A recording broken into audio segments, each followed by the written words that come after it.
Good morning everyone. दोस्तों, आज है जून 13 2023 और हम लोग करेंगे द हिंदू न्यूज़पेपर के एनालिसिस। मेरा नाम है सत्येंद्र चौधरी और आज फिर से हम लोग कुछ टॉपिक सर्वे करने वाले हैं। कौन कौन से टॉपिक रहेंगे? आज एक टेक्स्ट सेक्शन आया है एमएसपी के बारे में, जिसमें थोड़ा बहुत एमएसपी के बारे में बात किया गया है कि एमएसपी क्या होता है, क्यों जरूरी होता है और क्यों जरूरी नहीं होता है। क्या हाई अगर सरकार एमएसपी देती है तो क्या एक्चुअली में फार्मर्स को बेनिफिट करता है या नहीं करता है, उसके बारे में बात करेंगे। और एमएसपी का कंज्यूमर के ऊपर क्या इंपैक्ट पड़ता है, तो थोड़ा सा ही बात करने वाले हैं टैक्स सेक्शन से, क्योंकि 2-3 दिन पहले भी हम लोगों ने एमएसपी के बारे में अच्छी खासी डिटेलिंग किया था। तो उसी की एक कंटिन्यूएशन आपकी हो जाएगी। उसके बाद राइट टू लाइफ के बारे में थोड़ा सा बात करने वाले हैं, तो पॉलिटी से टॉपिक है, यहीं से कुछ एमसीक्यूज भी इंक्लूड किए गए हैं। उसके अलावा भैया चाइना का एक बड़ा ही जबरदस्त प्लान है, ऐसा माना जा रहा है नई रिपोर्ट के अकॉर्डिंग, कि आने वाले 7-8 सालों में चाइना इतनी ज्यादा बैलिस्टिक मिसाइल डेवलप कर लेगा जितनी अमेरिका और रशिया के पास है। तो इसके बारे में बात करेंगे। यहीं पे आपको मैं बताऊंगा कि डिफरेंट टाइप की मिसाइल्स कौन सी होती है, उनकी रेंज क्या होती है, इंडिया के पास कौन कौन सी मिसाइल्स हैं। थोड़ा हम लोग इस सेक्शन से बात करने वाले हैं, तो जीएस पेपर 2 और 3 दोनों इंक्लूड यहाँ पे हो जाएंगे। उसके बाद रेसलर्स प्रोटेस्ट के बारे में एक एडिटोरियल दिया गया है कि रेसलर्स के प्रोटेस्ट को उतना सपोर्ट क्यों नहीं मिल रहा है जितना निर्भया केस में मिला था, या फिर जितना कह लीजिए आप अन्ना हजारे प्रोटेस्ट में मिला था। तो उसके बारे में थोड़ी सी बात की गई है। कुछ पॉलिटिकल सा है ये, बट मैं कोशिश करूंगा पॉलिटिकल चीज को थोड़ा सा साइड में रखूं, लेकिन जो चीजें डिस्कस करने की है वो हम लोग करेंगे। कुछ एमसीक्यूज भी हैं और कुछ एडिशनल आर्टिकल भी आपके यहाँ पे मेंशन किए गए हैं। उसके अलावा कल आपसे क्वेश्चन पूछे थे, तीनों का आंसर यहाँ पे हो जाता है। जो अग्नि प्राइम मिसाइल है जिसको हम लोग अपडेट कर रहे हैं, इसका सही आंसर हो जाता है 1000 to 2000 किलोमीटर। और ये सरफेस टू एयर मिसाइल नहीं है, सरफेस टू सरफेस मिसाइल है, ये आपको पता होना चाहिए। उसके अलावा एक्सरसाइज एकनाथ हम लोगों ने मालदीव के साथ किया था, इंडिया और मालदीव के बीच में हुआ। Apart from that, repo rate, which of the following are correct about the repo rate? It is a rate at which RBI lends the other banks, yes it is the part of the liquidity adjustment facility. Liquidity adjustment, liquidity का मतलब क्या होता है? Liquidity का मतलब होता है पैसे की सप्लाई, रुपए की सप्लाई मार्केट के अंदर। तो उसको एडजस्ट करना है, मतलब मनी सप्लाई को कम करना है या ज्यादा करना है, उसे लिक्विडिटी एडजस्टमेंट फैसिलिटी कहते हैं। फैसिलिटी मतलब ऐसे टूल्स, ऐसे तरीके जिसका यूज करके आरबीआई मार्केट में लिक्विडिटी को, मतलब कैश फ्लो को, मनी फ्लो को एडजस्ट करती है। सिंपल सा वर्ड के अंदर ही सारा कुछ मीनिंग दिया हुआ है, जिसमें हम लोग repo rate, reverse repo rate की बात करते हैं। तो repo rate basically main purpose यहाँ पे होता है आरबीआई का, रिवर्स रेपो रेट के साथ एडजस्ट हो जाता है। तो यस, दोनों ही चीजें यहाँ पे बिल्कुल सही हैं। और आरबीआई लेंड्स द मनी, मतलब देखिए थोड़ा सा अगर आपको मैं बताता चलूं हल्का सा डिटेल में, होता क्या है। जैसे भैया यहाँ पे मैं हूँ, ठीक है, दिस इज मी और दिस इज माई बैंक, ठीक है। मैंने अपने बैंक से, सपोज करो, 10,000 रुपए का लोन लिया। अब मेरा बैंक बदले में मुझसे कोलेट्रल मांगेगा, तो बदले में मैं बैंक को क्या दूंगा? कोलेट्रल दूंगा, कुछ जमीन के कागजात दूंगा, कुछ ना कुछ तो दूंगा ना यार। और बदले में मैं क्या दूंगा उसको? इंटरेस्ट रेट, क्योंकि मैंने लोन लिया है ना बैंक से, अपने एसबीआई से, तो मैं उसे उसको इंटरेस्ट रेट तो देना पड़ेगा। ऐसे ही, जैसे लेकिन मेरा जो बैंक है एसबीआई, ये वाला जो मेरा बैंक एसबीआई है, इस एसबीआई का अकाउंट किसके पास है? आरबीआई के पास है। जिस तरह से मैंने एसबीआई से लोन लिया है, उसी तरह से एसबीआई भी आरबीआई से क्रेडिट लेता है। मान लो इसने 10,000 करोड़ रुपए लिए हैं। अब वो मेरी तरह 10,000 रुपये तो नहीं लेगा, गरीब आदमी तो नहीं है वो मेरी तरह। तो सपोज उन्हें 10,000 करोड़ रुपीज यहाँ पे लिए, तो बदले में एसबीआई क्या देगा? आरबीआई को इंटरेस्ट तो पे करेगा ना। वो जो इंटरेस्ट रेट होता है, इसको ही रेपो रेट कहा जाता है। जो इंटरेस्ट रेट आरबीआई चार्ज करता है उस पैसे के ऊपर जो उसने अपने क्लाइंट्स को दिया है, तो एसबीआई उसका एक क्लाइंट होता है, गवर्नमेंट भी क्लाइंट होती है, उसको कहा जाता है रेपो रेट। इसका एक और अपोजिट होता है रिवर्स रेपो रेट। ठीक है, कैसे काम करता है? अब भैया ऐसा तो नहीं है कि हमेशा एसबीआई से मैं पैसा ही उधार लूंगा। कभी कभी मेरे पास जो एक्स्ट्रा पैसा होता है मैं एसबीआई के अंदर डिपॉजिट भी तो करवाता हूँ ना। अब सपोज मैंने एसबीआई के अंदर 10,000 रुपये डिपॉजिट करवाए हुए हैं, उस 10,000 रुपये के बदले में एसबीआई मुझे कुछ तो इंटरेस्ट देगा, 2%, 3%। तो वो जो इंटरेस्ट रेट मुझे देता है उसे कहते हैं रिवर्स रेपो रेट। वैसे ही कई बार एसबीआई के पास एक्सेस पैसा हो जाता है, तो वो भी अपने पैसे को आरबीआई के पास जाके जमा करवा देता है, मान लो 10,000 करोड़ अगेन। उस जमा पैसे के ऊपर आरबीआई जो भी इंटरेस्ट पे करता है एसबीआई को, उसे कहा जाता है रिवर्स रेपो रेट। इस तरह से काम करता है, और ये मनी सप्लाई को कम या ज्यादा करने का काम करता है मार्केट के अंदर। बस इतना सा खेल है। और ये इसका एक मॉनेटरी पॉलिसी टूल होता है, अमंग अदर टूल्स ऑल्सो। तो इसके लिए इसका दोनों का आंसर हो जाता है यहाँ पे भी। चलिए जी, ठीक है।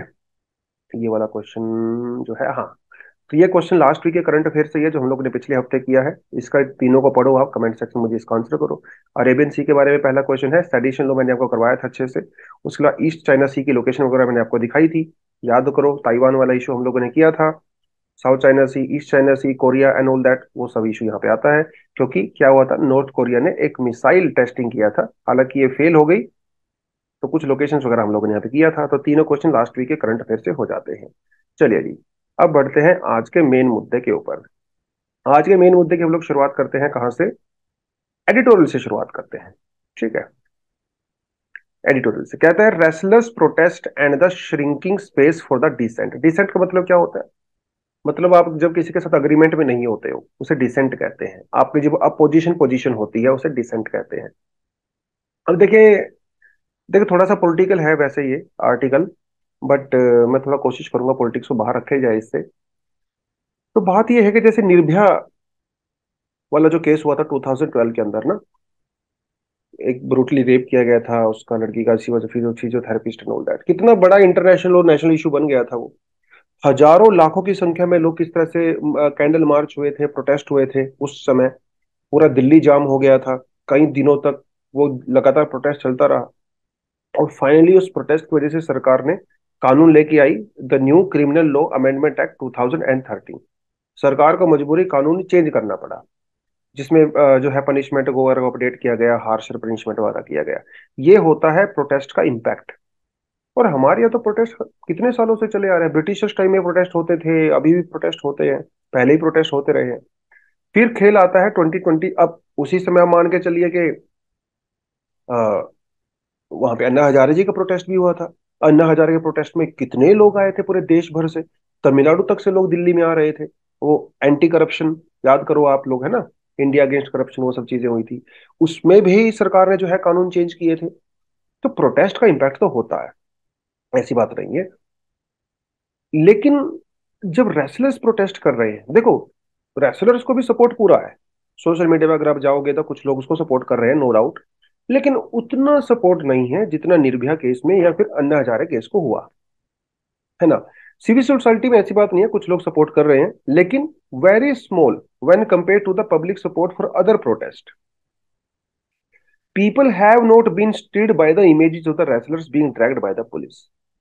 कुछ कुछ हफ्ते पहले जो है फोटो सामने आई थी, किस तरह से पुलिस वाले खींच रहे थे रेसलर्स को, ड्रैग कर रहे थे उनको, बाल से पकड़ रहे थे कहीं ना कहीं, देखा ना आपने सब चीजें वो। उसके बावजूद भी ये उतना प्रोटेस्ट, उतना सपोर्ट क्यों नहीं मिल पाया है, इसके बारे में बात कर रहे हैं। अब देखिए, कुछ लोगों का ये कहना है कि भाई लोग इतने लार्ज स्केल पे सामने इसलिए नहीं आ रहे हैं, प्रोटेस्ट इसलिए नहीं आ रहे हैं क्योंकि ये सरकार किसी की सुनती ही नहीं है। प्रोटेस्ट तो तब किया जाता है जब लोगों को लगता है कि सरकार के ऊपर प्रेशर बनेगा और वो उसकी सुनेगी। लेकिन ये बात भी 100% सच्ची नहीं है। हम लोगों ने सीए वाले केस में देखा, एनआरसी वाले केस में देखा, अभी जो फार्म प्रोटेस्ट हुआ था जब फार्म बिल वापस ले लिए गए थे। तो ऐसा नहीं है कि प्रोटेस्ट से सरकार बिल्कुल भी अनटच रहती है। जिसने अपना काम करना है वो हो रहा है ना। तो ये बात भी 100% सही नहीं है, आप कह सकते कि सरकार सुन नहीं रही है। और ये बात भी सही नहीं है कि पिछली सरकार की तरह सरकार दबाव में आ रही है, एज पर दिस एडिटोरियल। तो ये इन्होंने कुछ बात बेसिकली यहाँ पे कही है। अब ये बात उठती है कि भैया आम आदमी प्रोटेस्ट में उतना पार्टिसिपेट क्यों नहीं कर रहा है। देखिए, पहली बात आपको ये सोचनी पड़ेगी, प्रोटेस्ट के अंदर हमेशा ही जो मैक्सिमम प्रोपोर्शन रहा है वो मिडिल क्लास का रहता है। आप निर्भया वाले में देख लीजिए, आप अन्ना हजारे वाले केस में देखिए, जो जो middle class, sorry class cast नहीं है, क्लास है, ठीक है, जो मिडिल क्लास है ना वो हमेशा पार्टिसिपेट करती है। अर्बन मिडिल क्लास स्पेशली ज्यादा पार्टिसिपेट करती है। ऐसा नहीं है कि गांव से भी लोग आ सकते हैं, लेकिन ज्यादातर प्रोटेस्ट क्योंकि सिटीज के अंदर कॉन्सेंट्रेटेड होते हैं, तो मिडिल क्लास यहाँ पे ज्यादा रोल प्ले करती है। देखिए, जो बहुत गरीब आदमी है उसके पास वो प्रोटेस्ट अफोर्ड नहीं कर सकता, क्योंकि उसके पास तो 2 जून की रोटी के ही लाले पड़े हुए हैं बेचारे के पास, है ना। पेट में रोटी चली जाए सुबह की शाम की, वही उसके लिए बड़ी बात है। आपके बात बड़ी अजीब सी लग रही होगी, लेकिन देश में आज भी बहुत गरीबी है, जहाँ पे लोग खाने के लाले पड़े हुए हैं, घर पे छत नहीं है, गरीबी बहुत है। तो उस एरिया के लोग तो वैसे भी प्रोटेस्ट नहीं करेंगे, क्योंकि यू नो वेरी वेल उनके पास तो अफोर्ड ही नहीं कर सकते। जो बहुत अमीर लोग हैं वो क्यों प्रोटेस्ट करेंगे भाई, क्योंकि वो तो ऑलरेडी पावर के साथ जुड़े हुए हैं, है ना। पावर वहीं से डिराइव हो रही है, उनके बिजनेस इंपैक्ट होते हैं वो सारी चीजें। वो तो कभी नहीं चाहेंगे प्रोटेस्ट हो, फैक्ट्रियां बंद हो, दुकानें बंद हो, उनका काम कैसे चलेगा। मिडिल क्लास एक ऐसी क्लास होती है, हालांकि इंडिया में मिडिल क्लास बहुत ज्यादा नहीं है, छोटी सी मिडिल क्लास है, बट स्टिल अर्बन सिटीज में खासकर 1990s के बाद डेवलप हुई है मिडिल क्लास हमारे यहाँ पे। गांव वगैरह में आज भी जाओ तो मिडिल क्लास के नाम पे वहां पे ऐसा कुछ खास है नहीं। तो मिडिल क्लास ज्यादातर जो है वो सपोर्ट करती है प्रोटेस्ट वगैरह को। अब मिडिल क्लास का जो इंटरेस्ट होता है वो है कहाँ पे, अपने इकोनॉमिक स्टेटस को इंप्रूव करने में। ये भी एक बात है। तो इनका ये कहना है कि देखिए कुछ लेफ्ट ग्रुप हैं, उन्होंने सपोर्ट किया है डेफिनेटली रेस्टलेस प्रोटेस्ट को। उसके अलावा जो all India democratic women association है ये भी सपोर्ट कर रही है, बट उतना सपोर्ट नहीं मिल पा रहा है। यूपीए गवर्नमेंट में जिस तरह से प्रोटेस्ट हो रहे थे उस तरह के प्रोटेस्ट अभी यहाँ पे इस तरह से नहीं आ रहे हैं। क्या कारण हो सकता है? मिडिल क्लास का प्राइवेट सेक्टर के ऊपर भरोसा, गवर्नमेंट का जॉब्स है ही नहीं, जॉब तो प्राइवेट सेक्टर के अंदर है। और ये जो गवर्नमेंट है इसकी तरफ एक ये व्यू पॉइंट है मिडिल क्लास का कि ये बिजनेस फ्रेंडली है। देखिए सरकारी नौकरियां तो वैसे भी नहीं है, कि ये बिजनेस फ्रेंडली है। बिजनेस फ्रेंडली है तो मतलब इनके इंटरेस्ट उससे जुड़े हुए हैं। 2000 अगर 9 की आप बात करें, जब मनमोहन सिंह जी आए थे, तो उस समय मनमोहन सिंह जी को मिडिल क्लास का बहुत ज्यादा सपोर्ट मिला था, बहुत ज्यादा। ये उनकी विक्ट्री का एक्चुअली बहुत बड़ा रीजन भी था, क्योंकि मनमोहन सिंह जी की जो इमेज थी वो क्या थी कि भैया इकोनॉमिस्ट हैं, है ना, इतने सालों से जो 1991 के रिफॉर्म किए वो भी उनकी वजह से हुए। तो ये बिजनेस फ्रेंडली माहौल बनाएंगे और जॉब्स क्रिएट होंगी, इकोनॉमी ग्रो करेगी। उस वजह से मिडिल क्लास ने उनको सपोर्ट किया। लेकिन 2014 में क्या हुआ, चीज उल्टी हो गई। कैसे? चीज इसलिए उल्टी हो गई क्योंकि आप ये चीज देख लीजिए कि उस समय जो यूपीए 2 था, यूपीए 2 गवर्नमेंट जो थी, मछलियां, हाँ, तो यूपीए जो 2 गवर्नमेंट थी उन्होंने ज्यादातर जो पॉलिसीज थी वो मिडिल क्लास की फेवर में नहीं बल्कि दूसरी क्लास की फेवर में लेना शुरू कर दिया। अभी बहुत जो डाउन ट्रोडन है, बहुत गरीब है, ऑल दैट। तो मिडिल क्लास को लगा कि यार ये सरकार तो जो है वो थोड़ा सा हमारी तरफ से काम नहीं कर रही है, तो शायद वो उनको सपोर्ट नहीं मिला सेकंड टर्म में, तो 2014 में इलेक्शन हार गए। ये बेसिकली इस आर्टिकल के अंदर आर्गुमेंट दिया गया है। ये जो सरकार है इसकी तरफ जो परसेप्शन है जनता का वो यही है कि भाई ये लिबरलाइजेशन में बिलीव करती है, प्राइवेट सेक्टर में बिलीव करती है, बिजनेस फ्रेंडली है, वो सब करके। तो हो सकता है मिडिल क्लास से इसलिए सपोर्ट ना मिला हो। एक और चीज यहाँ पे देखी गई है, भाई law will take its own course. कुछ लोगों का ऐसा कहना है कि भैया कानून अपना काम करेगा, हम लोग जितना मर्जी प्रोटेस्ट कर ले कुछ होने वाला नहीं है, कानून अपनी स्पीड से चलता है, वो अपनी स्पीड से काम करेगा। ऐसे बहुत सारे लोग एग्जाम्पल ने देखे हैं, तो वो सारी चीजें हैं। तो middle class activism tends to prioritise the issue and the concern that directly impact them, जो डायरेक्टली उनको इंपैक्ट करते हैं। लेकिन रेस्टल प्रोसेस उनको डायरेक्टली इंपैक्ट नहीं कर रहा है ना, तो उनको इसमें जो है एक रिलेशन नजर नहीं आ रहा है, वो पर्सनली रिलेट यहाँ पे नहीं कर पा रहे हैं अपनी नीड्स और स्ट्रगल्स को। तो ये कुछ रीजंस हो सकते हैं कि लोग प्रोटेस्ट नहीं कर रहे हैं। अपार्ट फ्रॉम दैट कुछ और रीजन भी हो सकते हैं। आप मुझे कमेंट सेक्शन में बताएं आपको क्या लगता है, क्योंकि आप भी इस चीज से इंपैक्टेड हो, आप कितना सपोर्ट कर रहे हो नहीं कर रहे हो एंड ऑल दैट। तो क्योंकि सोशल मीडिया का रेलेवेंस बहुत ज्यादा हो गया है। अब 2012 में जब प्रोटेस्ट हो रहे थे तो उतना सोशल मीडिया उतना पावरफुल नहीं था जितना आज के टाइम पे पावरफुल है। तो सोशल मीडिया पे अलग अलग अलग नैरेटिव चलाए जाते हैं, है ना, एंटी प्रोटेस्ट, प्रो प्रोटेस्ट, वो सब चलाए जाते हैं। और वहां से लोगों का परसेप्शन चेंज किया जा सकता है। जैसे एक परसेप्शन ये चलाया जाता है कि जो रेसलर्स हैं ये सब पॉलिटिकल मूव है, क्योंकि पॉलिटिकल पार्टीज वहां पे प्रोटेस्ट करने आ रही हैं उनके सपोर्ट में एंड ऑल दैट। तो कई लोगों के मन में ये भी लगता है कि यार ये तो पॉलिटिकल मूव है, तो हम इससे अपने आप को दूर ही रखेंगे। ये भी एक ऐसा हो सकता है रीजन, है ना। और भी जिस तरह के नैरेटिव चलाए जाते हैं कि ये जो रेसलर्स होते हैं जब वो मेडल जीत के आते हैं करोड़ों रुपया एक्सेप्ट करते हैं, तब तो ये बड़ी बड़ी तारीफें करते हैं, और अब वो जो है ये सब कर रहे हैं, आपने टाइम पे पहले क्यों नहीं बताया। वो सारी चीजें यहाँ पे चलती हैं, एक नैरेटिव सेट किया जाता है सोशल मीडिया के द्वारा। वो सारी चीजें देखो, सही और गलत एक अलग बात है, यहाँ पे बात हो रही है सपोर्ट की कि मिडिल क्लास सपोर्ट क्यों नहीं कर रहा है। तो ऐसे कुछ रीजंस मिडिल क्लास के हो सकते हैं। ठीक है, और भी रीजंस हो सकते हैं, लेकिन आपको क्या लगता है कमेंट सेक्शन में मुझे जरूर बताएं कि इसका प्रोटेस्ट का रीजन क्या हो सकता है। कल आपसे दो क्वेश्चन पूछे गए थे मेंस्ट्रुअल हाइजीन स्कीम को लेके, तो इसकी जो एज होती है दैट इज 10 to 19 ईयर्स। उसके अलावा जो सैनिटरी नैपकिन्स को डिस्ट्रीब्यूट करने की रिस्पॉन्सिबिलिटी है वो आती है आशा वर्कर्स के पास में आती है। तो ये तो हो गया था आज का एडिटोरियल। अब चलते हैं आर्टिकल पे। Will A hike in the MSP help farmers. देखिए अभी जो है 17 क्रॉप्स, खरीफ क्रॉप्स के एमएसपी को सरकार ने चेंज किया है, ठीक है, अपडेट किया है, जिसमें पैडी और पल्सेस, मूंग, अड़द उड़द वगैरह वो सब यहाँ पे आ गया। ठीक है। सोयाबीन के प्राइसेस की डिमांड काफी ज्यादा की जा रही है गवर्नमेंट उसके द्वारा, और सनफ्लावर के प्राइसेस की डिमांड की जा रही है फार्मर्स के द्वारा, जो नहीं हो पाया कल। मेरे घर के पास में ही काफी ज्यादा प्रोटेस्ट हो रहे थे कुरुक्षेत्र में। तो यूपी और पंजाब के फार्मर्स जब यहाँ पे इकट्ठे हुए थे, तो प्रोटेस्ट काफी बड़े लेवल पे चल रहा था। किसानों का कहना है कि भाई ये जो हल्का फुल्का आपने 5 से 10% का जो हाइक दिया है, इससे कुछ होने वाला नहीं है, ये ऐसा जैसे ऊंट के मुंह में जीरा है। तो किसानों का कहना है कि ये फालतू की चीजें हैं, हमें और हाइक चाहिए। क्यों चाहिए? क्योंकि इनपुट कॉस्ट बहुत ज्यादा बढ़ गई है।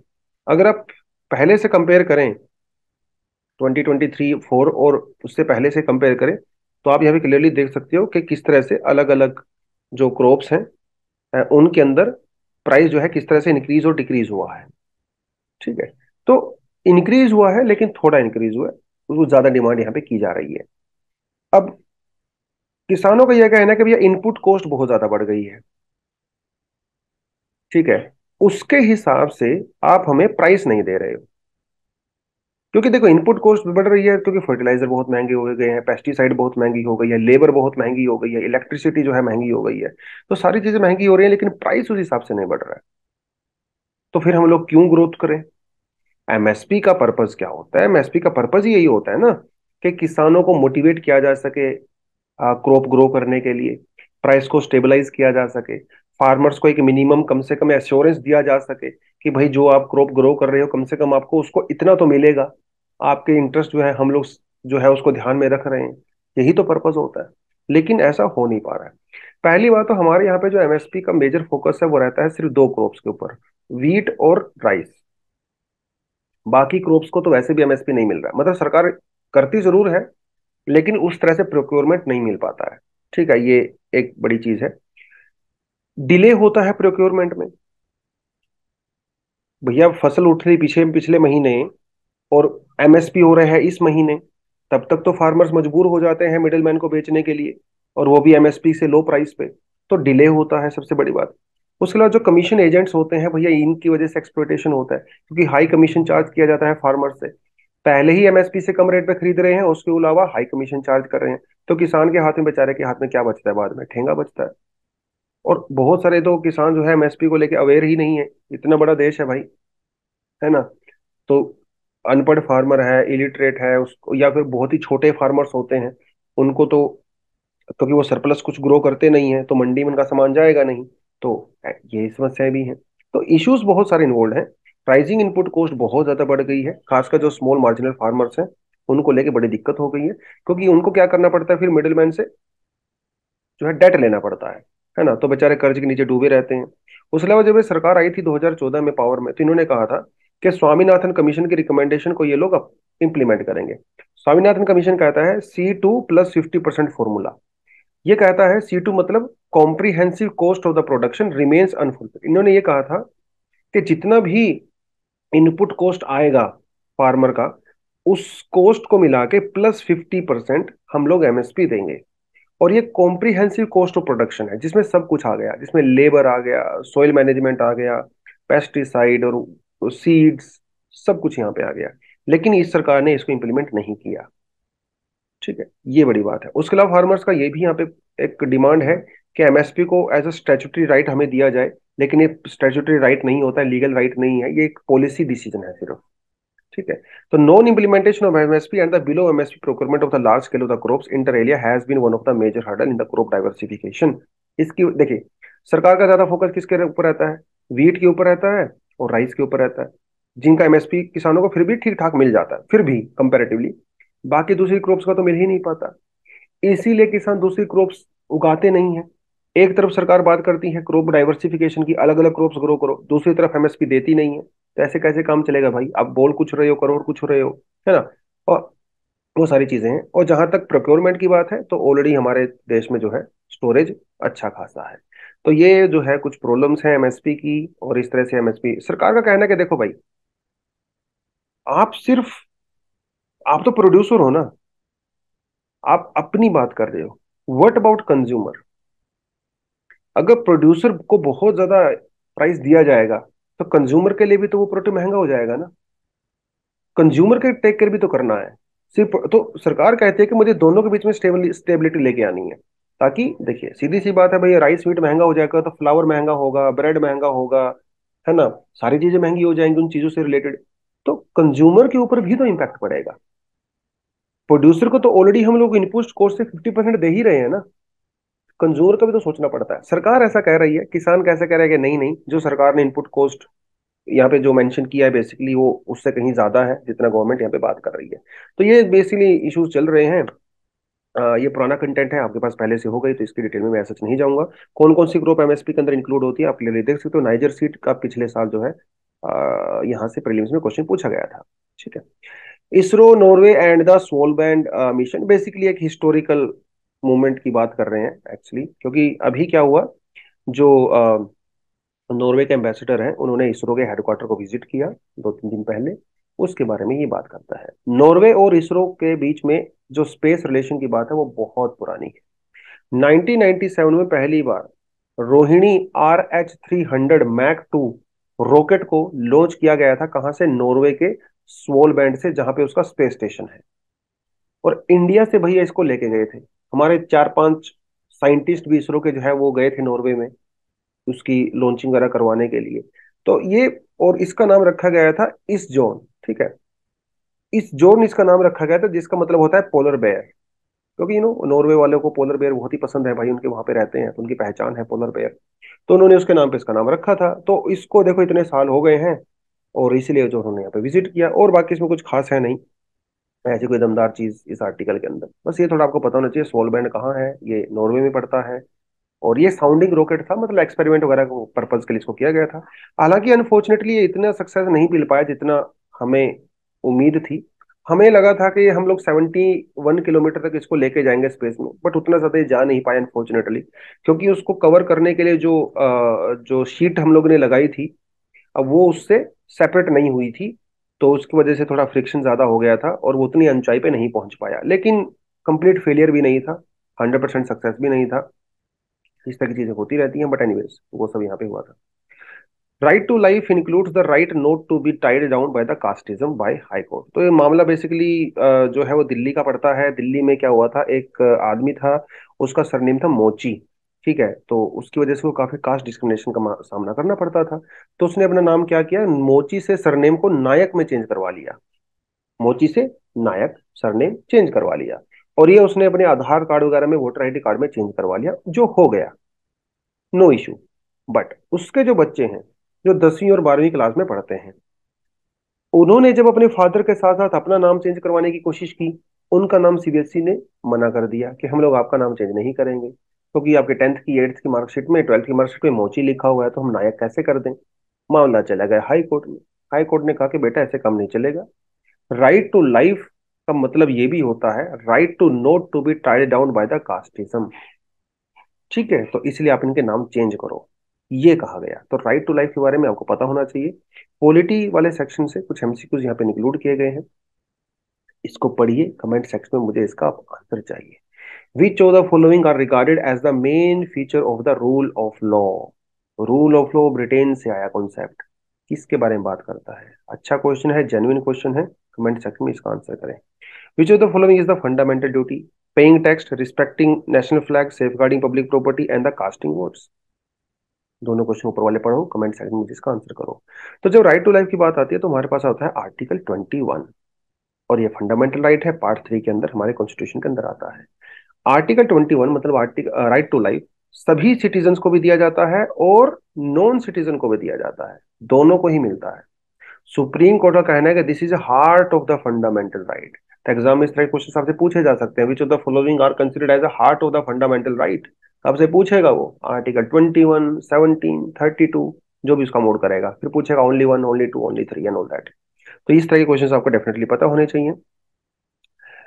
It can not be suspended during the emergency also. Right to life में क्या क्या चीजें इंक्लूड होती हैं? Right against sexual harassment of course, right to shelter, right to get pollution free water, right to life and the suicide, right to die with the dignity, euthanasia and all that. ये सब right to life के अंदर include होते हैं। और भी बहुत सारी चीजें, राइट टू स्लीप है ना, right to eat, right to employment, बहुत सारे राइट्स को इंक्लूड किया गया है। राइट टू प्राइवेसी ऑल्सो बाद में इसमें इंक्लूड किया गया। तो राइट टू लाइफ जो है एक बहुत ही एक्सपेंड किया हुआ एक आर्टिकल है सुप्रीम कोर्ट के द्वारा। चलिए, China could have as many ICBMs as US or the Russia by the turn of the decade. Turn of the decade मतलब ये 2030 की बात कर रहा है। तो बेसिकली एक स्वीडन बेस्ड एक थिंक टैंक है जिसे सिप्री कहा जाता है। SIPRI, Stockholm International Peace Research Institution. ये सिपरी क्या करता है, दुनिया भर में जो भी डिफेंस को लेके चीजें होती हैं उसके बारे में रिसर्च करता है। कौन सी कंट्री कितना इक्विपमेंट बना रही है, नहीं बना रही है, सब उसके बारे में बात करता है। तो इसका कहना है कि भाई इस सेंचुरी के एंड तक चाइना उतने इंटरकॉन्टिनेंटल बैलिस्टिक मिसाइल बना लेगा जितना अमेरिका और रशिया के पास में है। ठीक है जी। उसके अलावा इन्होंने कहा कि पाकिस्तान अपने न्यूक्लियर आर्सेनल को एक्सपेंड कर रहा है, इंडिया भी अपने न्यूक्लियर वेपन को एक्सटेंड कर रहा है। देखिए ऊपर लिस्ट में दिया हुआ है नाम यहाँ पे। ठीक है, क्या कहता है, यूएसए के पास कितने हैं, 1770 वॉरहेड स्टॉक पाइल।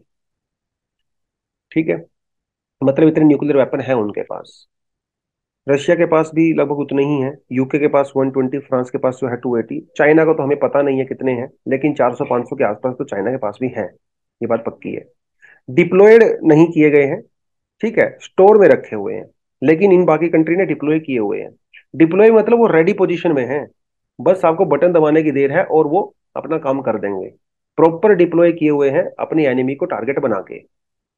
इंडिया, ये डिप्लॉयमेंट के बारे में हमारे पास कोई ऐसा डेटा नहीं है, लेकिन इंडिया के पास माना जा रहा है कि 164 न्यूक्लियर वेपन्स हैं, पाकिस्तान के पास 170 न्यूक्लियर, नॉर्थ कोरिया के पास, इसराइल के पास 90।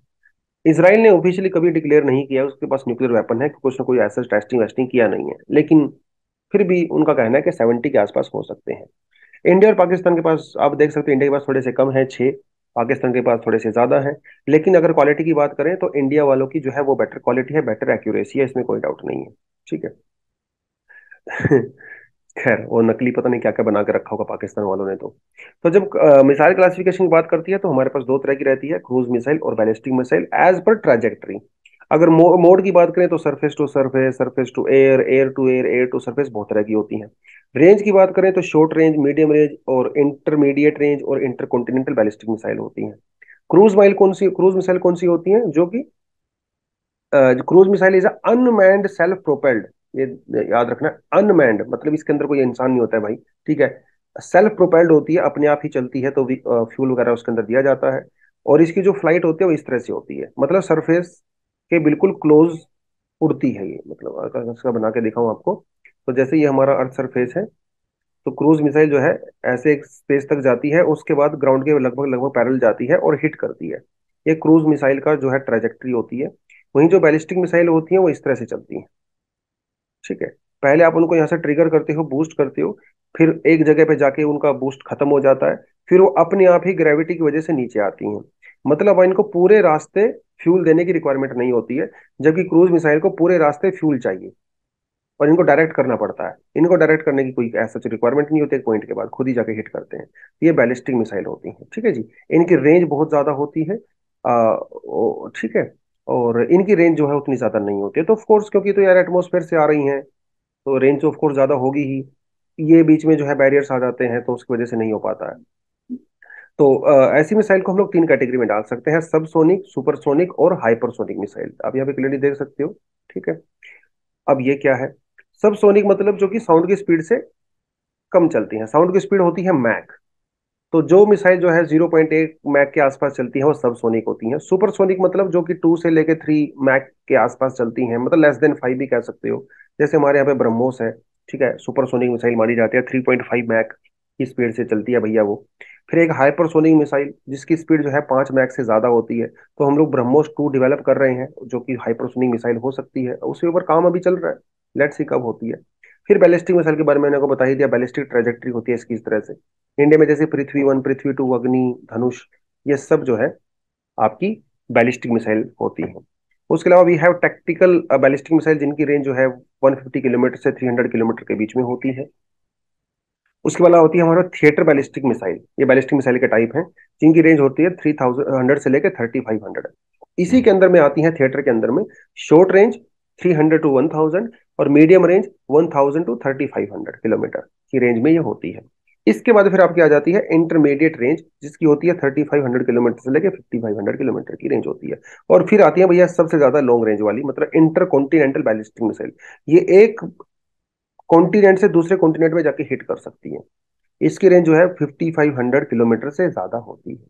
इंडिया की बैलिस्टिक मिसाइल अगर हम लोग यहाँ पे देखें तो साफ साफ लिखा हुआ है, पृथ्वी 2 हमारे पास है, अग्नि 1, अग्नि 2, अग्नि IIAT, अग्नि 3, अग्नि 3++, अग्नि 3S एंड ऑल दैट, ये सब हमारी बैलिस्टिक मिसाइल्स पड़ती हैं।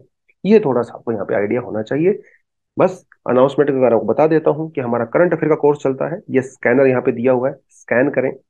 SC1000 कोड अगर उसमें डालेंगे आप तो आपको 1000 रुपीज का डिस्काउंट मिलेगा, बहुत ही कम दाम पे। मतलब आप ये समझ लिए कि चाय की प्याली जो होती है ना, डेली आप 3-4 कप तो चाय के पी ही लेते होंगे, तो आप 40-50 रुपए तो चाय में, 5-7-10 रुपए की तो चाय आती है, तो 10 से 12 रुपए में यार आपको पूरा करंट अफेयर मिल रहा है वीक का।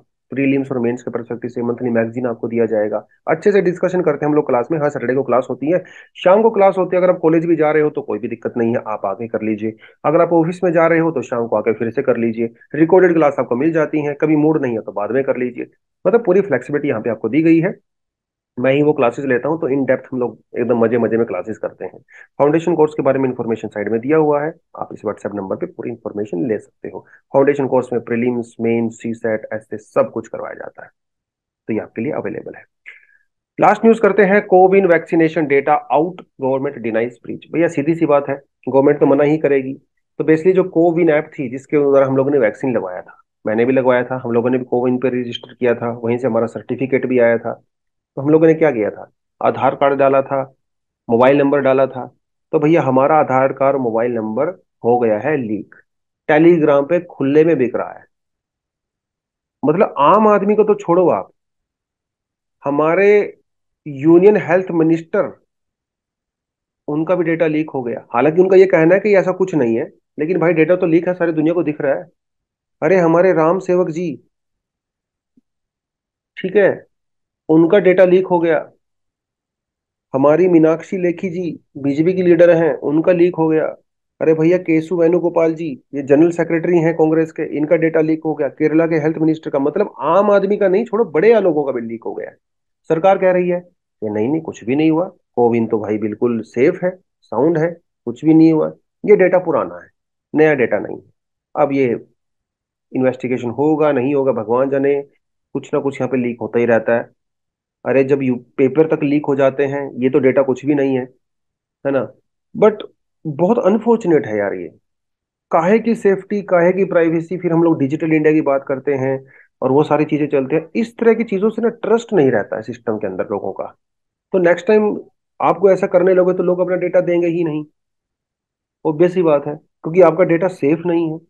अब आपका मोबाइल नंबर किसी के पास चला गया, आपका आधार नंबर किसी के पास चला गया, आपके आधार नंबर, मोबाइल नंबर का यूज करके कोई भी आदमी कोई भी इलीगल एक्टिविटी कर सकता है। आपके फोन से डेटा, आपके अकाउंट से पैसा भी चोरी हो जाता है।